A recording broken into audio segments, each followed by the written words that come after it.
don't know if you've ever dated someone or wanted to date someone that did not meet the expectations that you thought they would meet, or they set standards and then they didn't meet those standards, or you set standards, ideals, concepts, right? And then all of a sudden they did not meet those standards. It can be frustrating. And I figured I would talk about that a little bit today, very specifically through the lens of Gabriella's When There Was Me and You, because that song had a chokehold on me.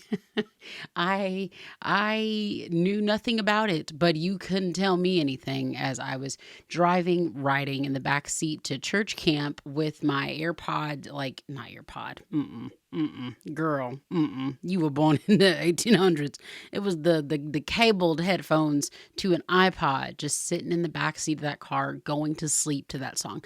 When I tell you, I used to go to sleep to, well, I still go to sleep to music. Now it's instrumental because I'm a mom and I'm trying to make good choices and I'm trying to be mindful of what goes into my heart.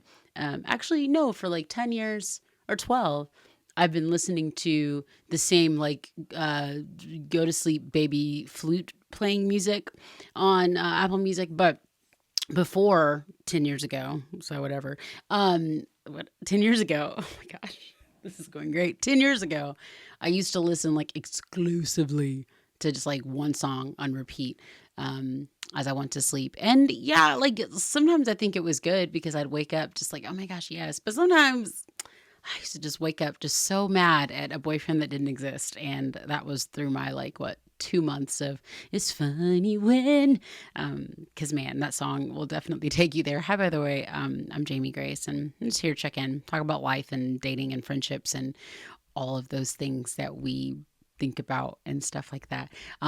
Speaking of It's Funny When You Find Yourself, that's literally the first line of the song. That was smooth, that transition there.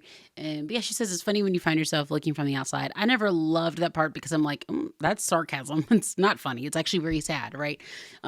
She's just found out that he's, I think this is just right when she's found out he's not top tier perfect, right? And it is a genuinely beautiful moment in the context of expressing yourself, getting those feelings out. I love a good musical. I love a good let me just drop everything I'm doing and be beautifully dramatic in this scene. I mean, I think we've all reenacted this scene at some point in our lives. Like, I thought you were my fit. Like, right. And also there was a photo. I don't know what the event was. I presume maybe the Grammys, I'm not sure, but it was Vanessa Hudgens and Olivia Rodrigo together. And it was like the two Gabriellas, and I was just like, culture, this is so beautiful. And they're both Filipina, and it was beautiful, and yay, people. But also, okay, so it's funny when you find yourself looking from the outside. I'm standing here, but all I want is to be over there.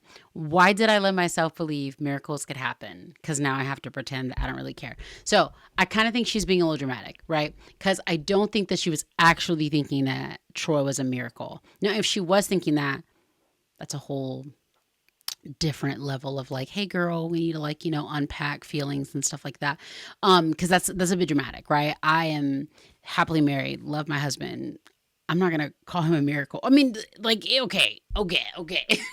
Sorry, pal. Hey, babe, if you hear this, like, I mean, in a certain context, you know what I mean? I'm like, oh, like everything that God does is a miracle.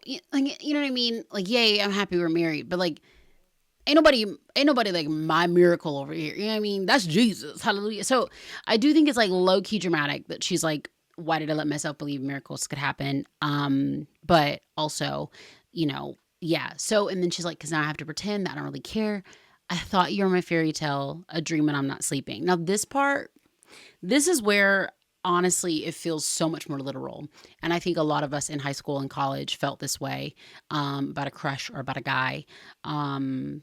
Well, I said it like a crush can't be a guy. What I mean by like when I say a crush, I mean very much in the ideal, like what am I trying to say? It's like low key, just like a memory, right? You might not even know his name. You just kind of created this whole ideal of a situation in your head, just like, oh, what could be, right? And then it's like like when it's like an actual when I say like a guy, I'm thinking like you've actually gone on a date or you've had coffee or you've actually had a conversation and now you're actually thinking it could be a thing and then it's all of a sudden not.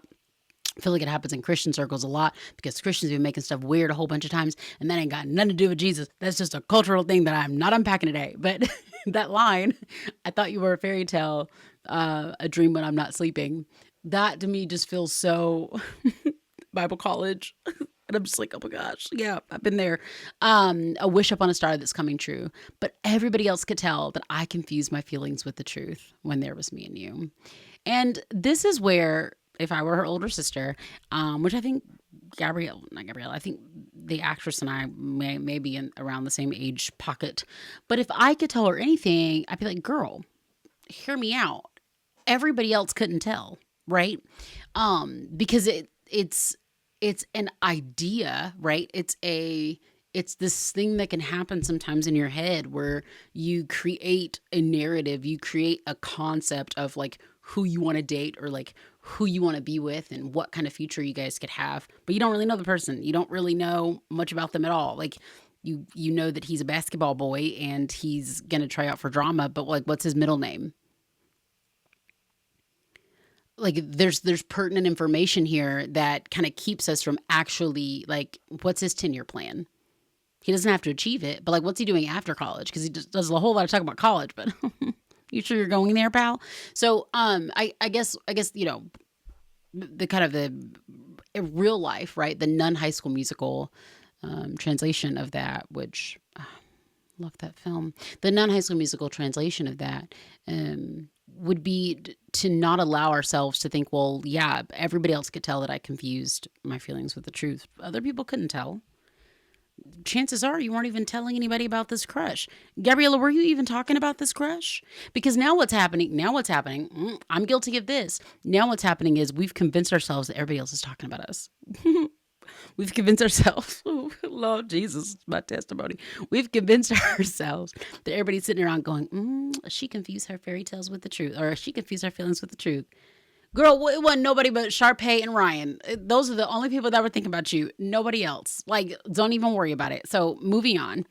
I swore I knew the melody that I heard you singing. BT Dub's lyrics, that's one of my favorite, like, just like lyrics overall. Just like, cause just delight, right?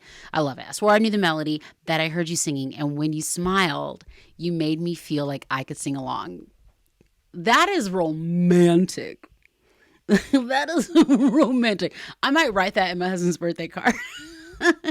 Like, oh my gosh, I know the melody, babe. But then this lyric right here, but then you went and changed the words. Now my heart is empty. The one thing I will say is you can still know the melody and he can still change the words.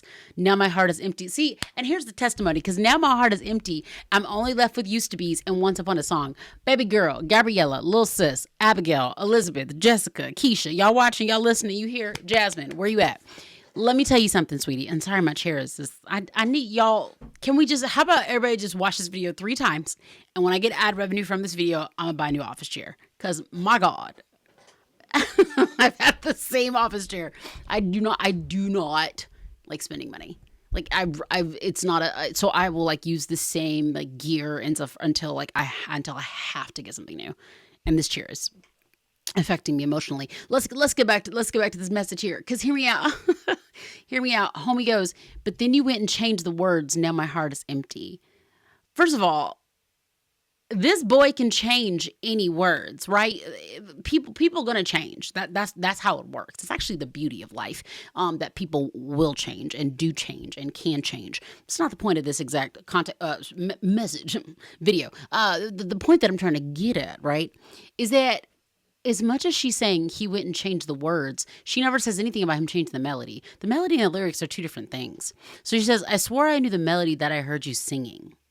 And when you smiled, you made me feel like I could sing along. So you know the melody. And now you're mad because he changed the words, but the melody is the same. So truthfully, I think a message that could be learned here is that if he shows you who he is, believe him. Because he might have changed the words, but he didn't change his foundation. He didn't change the melody. A song is if you take the melody out of the song, we ain't going to be able to sing it. So the core of who he was still there. He changed the lyrics a little bit. We don't get to, we're supposed to change. We're supposed to change, right? Like that's inevitable. That's like a part of life. It's that foundation that lyrically did not change. And we can't be confuzzled as to what this young man is. Anyways, now I know you're not a fairy tale. Classic songwriter. Like we're affirming in this chorus the same thing that we acknowledged in the first chorus, right? So we went from I thought you were my fairy tale, a dream and I'm not sleeping. Now we're saying, now I know you're not a fairy tale and dreams were meant for sleeping. Beautiful lyrically, very dark emotionally, because now we're just like locking that in, right? We're just affirming, hey guys, dreams are meant for sleeping.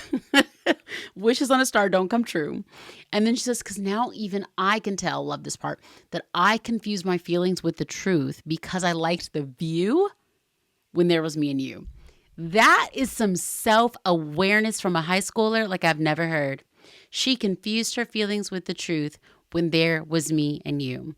And I think too, I think it's pertinent to even like lean into the concept of like, yes, it's when there was me and you, but also it's just because I confuse my feelings with the truth, right? And I get what she's saying. Obviously, she's mentioning the fact that it's because of the two of them, but I think it's wise to lean further into that self-awareness and say, I confuse my feelings with the truth because I like the view. When there was me and you is a necessary lyric, of course. But if we're looking at this from like a non-High School Musical context, lean further into the self-awareness. There's a bridge, of course. I can't believe that I could be so blind. It's like you were floating while I was falling. And I did in my... Man. I love the song. She was singing. Oh my gosh. Man, what a feeling. What a feeling. Is that a song? Anyways, because I like the view. I thought you felt it too. Then we all tried to do a falsetto that we weren't capable of when there was me and you. That lyric, though, that I can't believe that I could be so blind. It's like you were floating while I was falling and I didn't mind. Baby girl said, I put you up on a pedestal so high that I was losing myself and I didn't even mind just because I like looking at Zac Efron. Girl, don't you let your perception of a pretty face, don't let that interrupt your own purpose and value. Don't let what your eyes are set on be so caught up in what that boy looks like, right? That you've got him floating in the air and now here you are over here falling. And I didn't mind. Guys, this is serious stuff, guys. This is serious. Anyways, I really like the song. I love the movie. Love the song. Love Zac Efron. Love Vanessa Hudgens. I just love it all. I love Monique. I love Corbin. I love them all. Let's all be besties. Let's all be pals. What a time. What a feeling. Kenny Ortega, you want to make a movie? I don't know that guy. I'm talking like I know these people. I respectfully don't. I think I follow Monique on socials. And I think I follow Corbin on TikTok. Because he's a brother. Of course we got to follow. Me and Aaron both. Hey, support. Mm-hmm. Okay. Anyways, Merry Christmas and best well wishes to every one of the film. Great job, guys. Great job on the film. Just want to chitter chatter about it a little bit. So glad that this film is out there. What a time. What a time. What a time. I'm going on tour in a couple months in August. So I look forward to seeing you guys out on the road. Yeah. Excuse me. Again, did not burp. I'm a lady. There's all the info like how to like sign up and stuff for the pre-sale drop on April 25th. I'll see you guys later. I don't know what I'm doing. I'm just a kid. What am I singing? Okay, bye.